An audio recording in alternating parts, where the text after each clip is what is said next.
आजादी का जश्न 79वें स्वतंत्रता दिवस की सबसे पहले आप सभी को शुभकामनाएं। और एनडीटीवी पर आप सभी हमारे साथ लगातार जुड़े रहिए, क्योंकि आज जब देश अपना 79वां स्वतंत्रता दिवस मना रहा है तो दिल्ली से लेकर देश के बाकी हिस्सों में किस तरह का उत्साह है, उसकी तस्वीरें हम आपको अगले कुछ घंटों तक लगातार दिखाते रहेंगे इस लाइव कवरेज में। और मीनाक्षी, खास ये भी है कि प्रधानमंत्री के संबोधन पर सबकी निगाहें रहने वाली हैं, खासतौर पर ऑपरेशन सिंदूर के बाद। आज कार्यक्रम जब लाल किले पर होगा तो लाल किले की प्राचीर से प्रधानमंत्री क्या कुछ कहने वाले हैं वो काफी ज्यादा दिलचस्प होगा सुनने के लिए। आज देश और दुनिया सभी की निगाहें जो हैं वहीं पर होंगी। प्रधानमंत्री मोदी परंपरा के अनुसार तिरंगा फहराएंगे और राष्ट्र को संबोधित करेंगे, लेकिन सबसे खास वो संबोधन, क्योंकि ऑपरेशन सिंदूर के बाद जिस तरह से हम कह रहे हैं कि परिस्थितियां बदली हैं, अमेरिका से लेकर पाकिस्तान से रिश्ते बदले हैं, ऐसे में आज का प्रधानमंत्री का संबोधन हमारे देश में लोगों के लिए, विपक्ष के लिए और देश दुनिया में सभी देशों के लिए बड़ा महत्वपूर्ण रहने वाला है। और देखिए शुभांकर, बड़ी जबरदस्त तैयारी है। 7:35 पर प्रधानमंत्री तिरंगा फहराएंगे, लेकिन उससे पहले राजघाट उनका जाने का कार्यक्रम, वहां पर महात्मा गांधी की समाधि पर जाएंगे, श्रद्धा सुमन अर्पित करेंगे, उसके बाद गार्ड ऑफ ऑनर और फिर लाल किले की प्राचीर पर तिरंगा फहराया जाएगा और उसके बाद होगा प्रधानमंत्री का संबोधन। लेकिन जो आज स्पेशल तैयारी है वो जरूर देखनी चाहिए। देखिए, अलग अलग गांवों के सरपंचों को आमंत्रित किया गया है और ये संभवतः पहली बार स्वतंत्रता दिवस के कार्यक्रम में ऐसा हुआ है। लेकिन अगर आप इतिहास से वर्तमान के आईने में देखेंगे तो आप ये पाएंगे कि 1947 में जब भारत आज़ाद हुआ और जब आज़ादी की घोषणा हुई तो आधी रात से ही वो जश्न शुरू हो गया था। जिस तरह से बीती रात बरसात हुई वैसी ही बरसात थी और उसी बरसात में लोग साइकिल से लेकर बैलगाड़ियों को लेकर इंडिया गेट तक पहुंचे और आज़ादी का जश्न मनाया। और आज फिर एक बार आपको लाल किले की प्राचीर से जब संबोधन होगा आपको भारत की वही तस्वीर दिखाई देगी। लेकिन इस बीच अलग अलग वर्षों की प्रधानमंत्री मोदी के शासनकाल की ये तस्वीरें हम आपको दिखा रहे हैं। 2014 से लेकर 2025 तक का ये खाका हमने आपके सामने रखा है, जिसमें आप बीते 11 वर्षों की ये पूरी झलक देख रहे हैं जब प्रधानमंत्री ने 15 अगस्त को संबोधन दिया। हालांकि बीते वर्ष का शुभांकर 2024 का जो संबोधन था वो सबसे लंबा भाषण रहा, लेकिन सबसे लंबा। आज ये लग रहा है कि आज ये मिनट जो है वो ट्रिपल डिजिट पे पहुंच जाएंगे। देखना होगा, क्योंकि पिछली बार 98 मिनट तक प्रधानमंत्री गए थे और लंबा भाषण था। अगर आप 2014 के मुकाबले देखें जहां पर केवल 65 मिनट का भाषण था और उसके बाद 98 मिनट का, इस बार क्योंकि विषय बहुत महत्वपूर्ण है, इस बार साल बड़ा महत्वपूर्ण है, बड़ा संवेदनशील साल है, ऐसे में आज प्रधानमंत्री के वक्तव्य पर हमारी निगाहें जो हैं वो रहने वाली है। तो देखिए, आज लगातार आप एनडीटीवी इंडिया पर हमारे साथ बने रहिए, क्योंकि ये कवरेज और आपको अलग अलग जगहों से सब तस्वीरें हम दिखाते रहेंगे। स्क्रीन पर आप इस वक्त मुकेश टेंगर को देख रहे हैं, हमारे सहयोगी शुभांग को भी देख रहे हैं। मुकेश, पहले आपका रुख करते हुए मंडी हाउस पर आप मौजूद हैं, बताइए जरा दिल्ली में आज क्या रौनक है, क्या उत्साह है, क्या तस्वीरें वहां पर दिखाई दे रही हैं, तैयारियां क्या है? देखिए, बिल्कुल जिस तरह से आज 15 अगस्त है, पूरे दिल्ली और पूरे देश में जश्न का माहौल है। अभी मैं कुछ देर पहले इंडिया गेट और आसपास के इलाकों से गुजर रहा था तो वहाँ पर बहुत सारे लोग अपनी गाड़ियों में तिरंगा लेकर जो है चल रहे थे। सामने आप देखें कि इस पूरे इलाके को बहुत अच्छी से तरह से सजाया गया है। सामने देखिए कि बड़ा सा एक फूलों से सजा हुआ एक पैम्पलेट लगा हुआ है। तो इस कुछ ही देर में प्रधानमंत्री इसी रूट से निकलने वाले हैं और यहाँ से सीधा वो राजघाट जाएंगे। तो ये जो सुरक्षा बल है, दिल्ली पुलिस है, उन्होंने भी यहाँ पर पूरी तैयारी कर ली है। आप देख सकते हैं कि मेरे ठीक राइट में दिल्ली पुलिस के जवान यहाँ पर तैनात किए गए हैं, क्योंकि जब भी 15 अगस्त या 26 जनवरी का मौका होता है, आतंकवादियों के निशाने पर दिल्ली रहती है और दिल्ली हमेशा से प्राइम टारगेट रही है। तो ऐसे में सुरक्षा के भी कड़े इंतजाम किए जा रहे हैं। लाल किले के आसपास करीब 40,000 दिल्ली पुलिस और अर्धसैनिक बलों के जवान तैनात किए गए हैं। 270 रूफटॉप पर दिल्ली पुलिस के जवान तैनात हैं।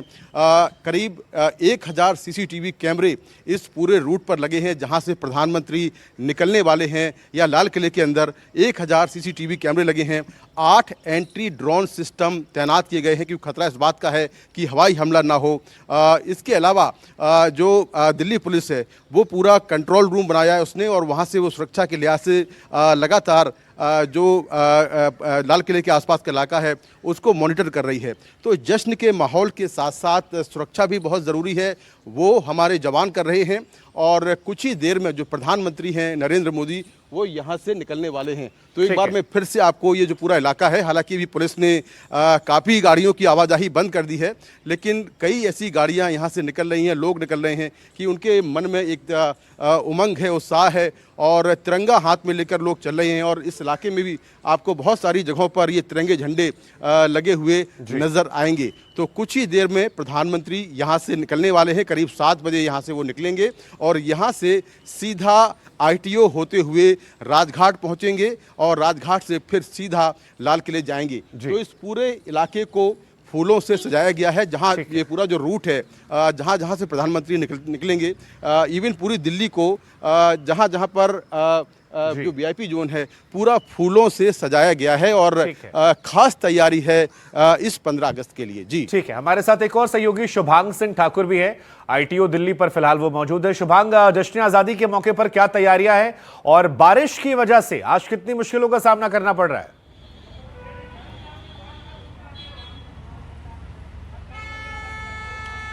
बिल्कुल, देखिए लगातार जो उत्साह है वो लोगों में आज ज़रूर देखने को मिल रहा है। जैसा मेरे सहयोगी मुकेश आपको बता रहे थे, लोग जो तिरंगा है वो लेकर के आज चल रहे हैं। इस समय अगर आपको दिखाऊं तो देखिए ITO जाने वाले रास्ते पर हम मौजूद ज़रूर हैं, लेकिन लोगों को ITO पर जाने की अनुमति यहाँ पर नहीं दी जा रही है। आप देख सकते हैं जो सिक्योरिटी है उसे बहुत ज़्यादा यहाँ पर बढ़ा दिया गया है, पुख्ता इंतजाम किए गए हैं, बैरिकेडिंग यहाँ पर कर दी गई है। तमाम जो बसेस, गाड़ियाँ और बाइक्स हैं उन्हें यहाँ पर रोक दिया गया है और उन्हें अब केवल तभी अनुमति मिलेगी अगर उनके पास यहाँ पर पास होगा, क्योंकि उनके पास पास नहीं है तो उन्हें अब इस रास्ते से जाने की अनुमति यहाँ पर नहीं दी जा रही है। और ऐसे ही नाकाबंदी दिल्ली के कई अलग अलग हिस्सों में, खासतौर पे बॉर्डर एरियाज पर की गई है। अब यहाँ से ITO केवल उन्हीं लोगों को जाने दिया जाएगा जिनके पास पास होगा, नहीं तो उन्हें कोई लंबा रास्ता यहाँ से लेकर जाना होगा। जहाँ तक बात बारिश की है तो देखिए मौसम फिलहाल ज़रूर बारिश वाला हो गया है, अगर मैं आपको दिखाऊं तस्वीरें, लेकिन अभी तक शुरुआत नहीं हुई है। एक बार बारिश अगर होनी शुरू हो जाएगी तो आपको पता है कि दिल्ली की जो सड़कें हैं वो जल्दी से जल्दी जल भराव वहाँ पर हो जाता है, जलमग्न हो जाती है और उसके बाद जो लोग हैं उन्हें उसका सामना ज़रूर करना पड़ता है। लेकिन अभी तक फिलहाल जो मौसम है वो ज़रूर सुहाना हो रहा है, हवा यहाँ पर चल रही है, लेकिन बारिश अभी होना बाकी है। तो कहीं ना कहीं इस पर भी दिन भर हमारी नज़र रहेगी। लेकिन क्योंकि आज स्वतंत्रता दिवस है, ऐसे में तमाम जो लोग हैं वो लगातार ITO के नजदीक लौटेंगे, क्योंकि देखिए आप बेशक मौसम का जिक्र कर रहे हैं, लेकिन ये भी दिलचस्प है कि नोएडा में बारिश हो रही है, दिल्ली में नहीं हो रही है। हम और आप बैठे यहाँ से चंद मिनटों का फासला दिल्ली का है। नहीं, भारत मंडपम के सामने है, तो देखिए दिल्ली की एक झलक तो हम यहाँ भी दिखा रहे हैं। मेजर गौरव आर्य भी हमारे साथ हैं। सर, पहले तो आपको बहुत शुभकामनाएं आज स्वतंत्रता दिवस की। और देखिए आज जो है पूरी दिल्ली तैयार है, देश तैयार है, लेकिन आज आप क्या एक्सपेक्ट कर रहे हैं प्रधानमंत्री मोदी की स्पीच से? देखिए 3 चीज़ें मैं एक्सपेक्ट कर रहा हूं। पहली बात तो जाहिर सी बात है कि ऑपरेशन सिंदूर के ऊपर बात होगी, जो कि करनी भी चाहिए।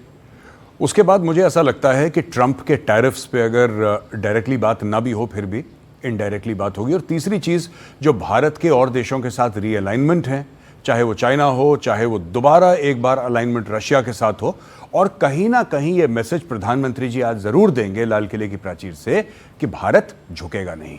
झुकाने की कोशिश की जा रही है और आप जानते हैं आज ही का दिन है 15 अगस्त, जब पुतिन और ट्रंप की मीटिंग एंकरेज अलास्का में होने वाली है। तो ये 3 मैसेजेस तो प्रधानमंत्री देंगे ही देंगे। अब देखना ये होगा कि इन 3 संदेशों का जिसका आपने जिक्र किया कि इसकी झलक जरूर दिखाई देगी, इनसे अलग भी, क्योंकि देश में भी इस वक्त जिस तरह के ज्वलंत मुद्दे हैं, क्या प्रधानमंत्री उन पर भी कोई मैसेजिंग करते हैं लाल किले की प्राचीर से?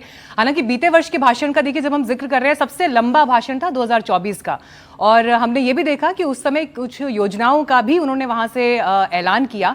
तो आज के भाषण पर भी इसलिए लगातार नजर रहेगी। और दूसरी तरफ स्क्रीन पर आपको हम लगातार दिखा रहे हैं कि इससे पहले जो देश के पूर्व प्रधानमंत्री रहे हैं, उनके शासनकाल में कैसे कब कब तस्वीर बदली है भारत की। लेकिन नया भारत ये थीम है। और major Gaurav Arya, I think आपके पास भी जानकारी जरूर आई होगी कि जो इनविटेशन कार्ड इस बार आया गया, उसमें ऑपरेशन सिंदूर का लोगो चिनाब को उकेरा गया था। जी, तो ये बड़ी सटल मैसेजिंग है, लेकिन बड़ी क्लियर कट मैसेजिंग। नहीं, बिल्कुल, जैसे आप देखते हैं कि जिस तरीके से पाकिस्तान की तरफ से धमकियां आ रही हैं कि न्यूक्लियर वेपन्स चला देंगे, या फिर अगर इंडस वाटर का पानी, आपने इंडस वाटर ट्रीटी जो अबेयंस में रखी है उसको आपने दोबारा इन्फोर्स नहीं करा, फिर उसके बाद ये होगा। तो मुझे ऐसा लगता है कि पूरी जो मैसेजिंग है ऑपरेशन सिंदूर की, ये इस वक्त सिर्फ भारत के अंदर ही नहीं, मुझे ऐसा लगता है कि अमेरिका को, चाइना को, दुनिया भर को दिखाने के लिए कि ये भारत इस रूप से सक्षम है और जो हथियार हैं ऑपरेशन सिंदूर के वो भारत में बने हैं। देखिए, जब हम टैरिफ की बात करते हैं ना,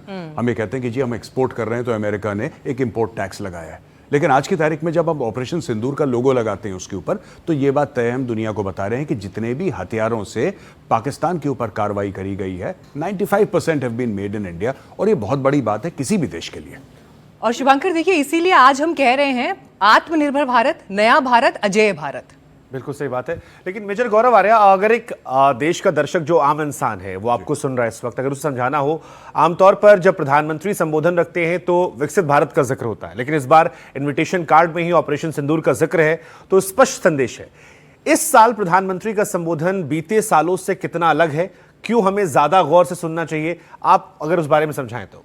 जी बिल्कुल शुभांकर, मुझे ऐसा लगता है कि भारत, और हम लोग भी ऐसे ही इसको देखते हैं, हम लोग भी ऐसे ही परसीव करते हैं कि आज की तारीख में भारत जिन परिस्थितियों से गुजर रहा है, शायद प्रधानमंत्री जी के कार्यकाल में, अभी तक तीसरी बार प्रधानमंत्री बने हैं, कभी ऐसी स्थिति नहीं रही, कभी ऐसी परिस्थिति नहीं रही जैसे इस बार है। जैसा मैंने बताया, एक तरफ ट्रंप है जो चढ़ दौड़ रहा है 50% टैरिफ, और उसने कल ही धमकी दी है कि अगर रशिया और अमेरिका की ठीक से बातचीत नहीं हुई, सीज फायर नहीं हुआ, तो भारत के ऊपर और टैरिफ लगाएगा। 75%, 100%, मुझे नहीं पता, किसी को भी नहीं पता, लेकिन ऐसा होगा।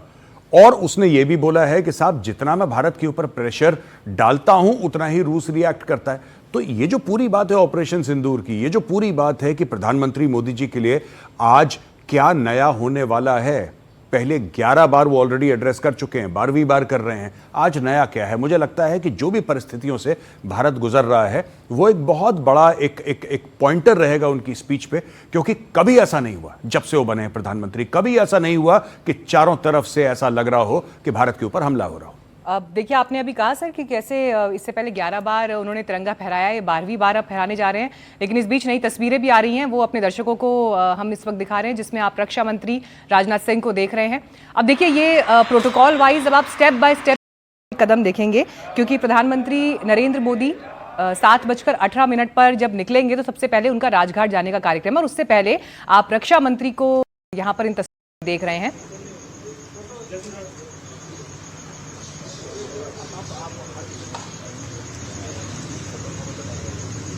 अरे सर